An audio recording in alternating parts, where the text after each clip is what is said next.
O episódio conhecido como o sonho de Faraó e a exaltação de José, Gênesis 41, é um dos momentos mais marcantes da história de fé e paciência nas Escrituras. José, o jovem hebreu que fora vendido por seus próprios irmãos e injustamente preso no Egito, encontrava-se há anos esquecido em uma cela escura. Ainda assim conservava no coração a certeza de que o Deus de seus pais não o havia abandonado.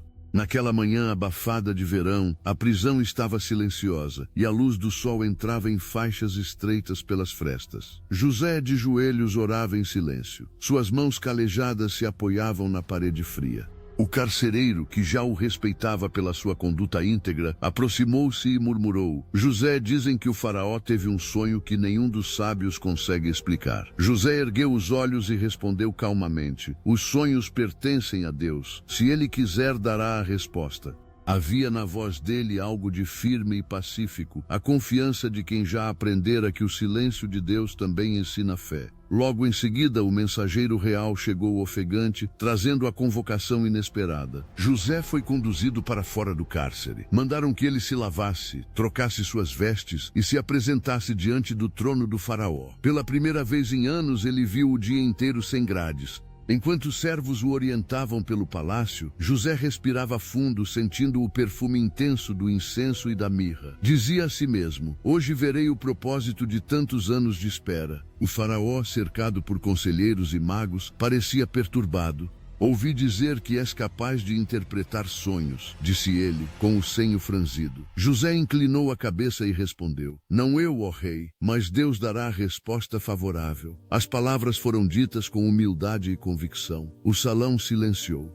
Então o governante contou: sonhei que 7 vacas gordas subiam do Nilo, e depois 7 vacas magras que as devoravam. Em outro sonho, 7 espigas cheias eram engolidas por 7 secas e queimadas pelo vento. Nenhum dos meus sábios sabe o que isso significa.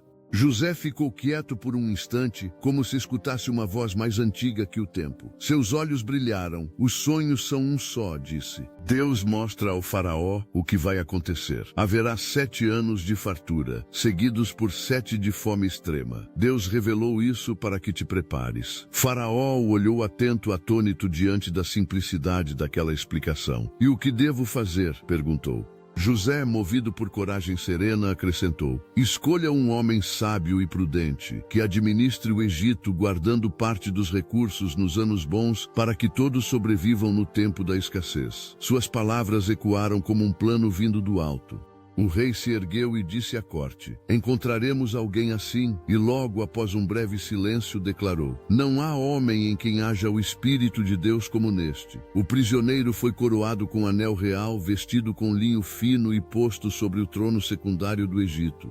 Naquela tarde, quando o povo se curvava diante do novo governador, José olhou para o horizonte e lembrou-se das noites na prisão, das lágrimas no fundo de um poço, dos anos de rejeição. Em todas as dores, havia uma linha invisível conduzindo-o até aquele instante. A fé não fora em vão. Deus me fez esquecer o meu sofrimento e me deu uma nova terra, murmurou, nomeando assim seu primeiro filho tempos depois. A gratidão o preenchia mais do que o ouro de Faraó poderia oferecer. Com o passar dos anos, os sonhos de Faraó se cumpriram. O Egito prosperou e depois a seca veio. Mas o que fora previsto tornou-se bênção, pois José preparara tudo com sabedoria. Povos de outras nações chegavam em busca de pão, e entre eles viriam seus próprios irmãos, os mesmos que o venderam. Ao vê-los pela primeira vez, o coração de José se apertou. Poderia vingar-se.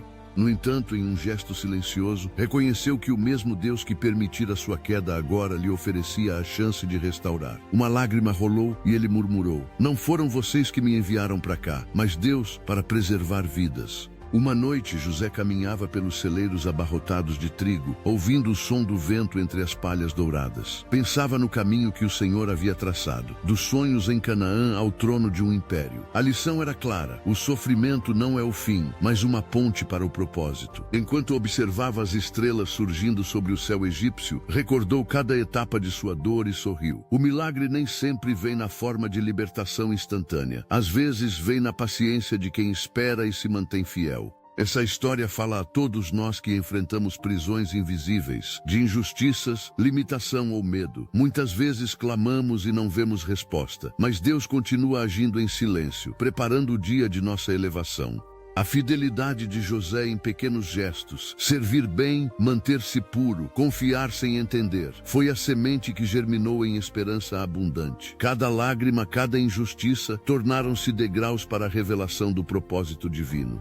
Hoje, talvez o mundo pareça um cárcere sem saída, mas a lição de José é viva. Não permita que a amargura vença a fé. Mesmo quando tudo parece perdido, mantenha o coração disponível. Deus não se esquece. Ele trabalha na sombra, tecendo a história com fios de providência. E quando o tempo certo chegar, a porta se abrirá, não apenas para sua libertação, mas para que você se torne canal de vida aos que te cercam. Confie no processo, mesmo que pareça longo. Perdoe, ainda que doa. Sirva, mesmo sem reconhecimento. Porque assim como José, você verá o milagre da virada, quando o que foi ruína se tornará redenção. Que a fé inquebrável no Deus dos impossíveis te inspire a permanecer firme até o amanhecer. Se você gostou, curta e compartilhe para levar esperança a mais corações.